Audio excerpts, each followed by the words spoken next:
C'est moi qui ai Elisa.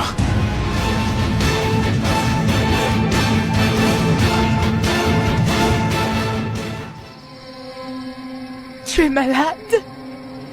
Tu es malade. Entre. Entre et tu verras. Aïe, Bruno. Elisa! Elisa! Elisa! Elisa! Elisa! Elisa!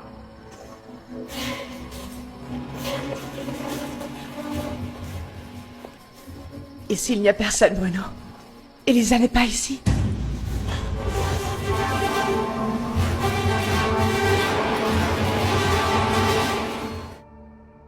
Enfin, Bruno avoue la vérité à Cecilia. Après l'avoir cachée pendant longtemps, il a eu une liaison avec Elisa, sa nièce, et il a dit à Cecilia. Cecilia, bien sûr, comment peut s'y attendre et réagir de manière très choquée à la nouvelle. Elle n'arrive même pas à y croire. Comment est-ce qu'il a pu faire ça? Comment est-ce qu'il a pu kidnapper Elisa en ayant eu auparavant une liaison avec elle? Pourtant, c'est sa nièce. Comment Bruno a pu faire cela? Et elle ne s'est même pas rendu compte. Et elle n'y croit même pas, jusqu'à ce que Bruno va l'amener, comme j'ai présenté à l'intro, va l'amener voir Elisa, avant qu'ils ne vont pas retrouver Elisa, de manière très surprenante. Mais j'ai une théorie concernant cette surprise de ne pas trouver Elisa à l'endroit où il avait caché. Selon moi, une autre personne a enlevé Elisa de là. Ça sera un kidnappeur qui a remplacé un autre. Bon bref, on a l'épisode 57, à la review de l'épisode 57, l'épisode où Bruno avoue à Cecilia qu'il a kidnappé Elisa et qu'il a eu une liaison auparavant avec Elisa. Ne manquez pas, abonnez-vous à la chaîne, lâchez un pouce. Et il y a d'autres reviews en description que j'ai commencé à faire, déjà 12 épisodes, c'est le 12e épisode actuellement, sur les reviews de la série Novelas Elisa portée disparue. Donc ne manquez pas de consulter ces reviews en description. Et on est parti à présent pour cette nouvelle review de l'épisode 57. On a Ricardo qui a été tabassé par une bande d'adolescents. Les adolescents ont été payés par Santiago parce que Santiago connaît la vérité. Il a voulu donner une leçon à l'amant de son père. C'est bizarre de le dire. Jean-Gabriel est arrivé pour prendre soin de Ricardo. Bruno la force à aller voir la cachette, l'endroit où il a enfermé Elisa. Donc avec une grande surprise, Bruno et Cécile arrivent et Bruno cherche Elisa à l'endroit où il avait caché, mais il ne la retrouve pas. Pourquoi est-ce qu'il ne la retrouve pas? Parce qu'une personne, selon moi, l'a enlevée de là. Et qui a pu bien l'enlever de là? Selon moi, cette personne, c'est Cecilia. Et plus tard, on verra pourquoi. Pourquoi est-ce que Cecilia a fait cela? Je me dis qu'elle est dérangée. Je me dis qu'elle n'est pas très claire. Elle me rappelle un peu son rôle dans la maison d'à côté, où elle était toujours un peu manipulée, limite dérangée, avec des attitudes un peu bizarres. Selon moi, elle fait cela pour préserver les apparences de sa famille. Elle a permis à Elisa de s'échapper, mais qu'est-ce qu'elle a pu bien faire d'elle?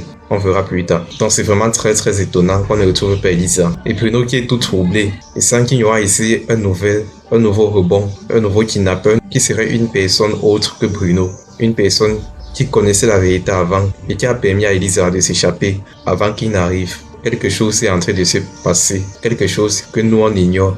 Donc Bruno est tout troublé, vraiment troublé le pauvre. Il se demande qu'est-ce qui se passe, comment Elisa n'est pas là. Est-ce qu'elle s'est échappée, elle est déjà en train de raconter toute la vérité aux autres. Il est vraiment tout troublé et tout le monde le remarque. Et Cecilia qui a un caractère assez bizarre pour moi. Elle est d'une manière ou d'une autre impliquée dans ce qui s'est passé, dans le fait qu'on n'ait pas retrouvé Elisa à l'endroit où elle était censée être.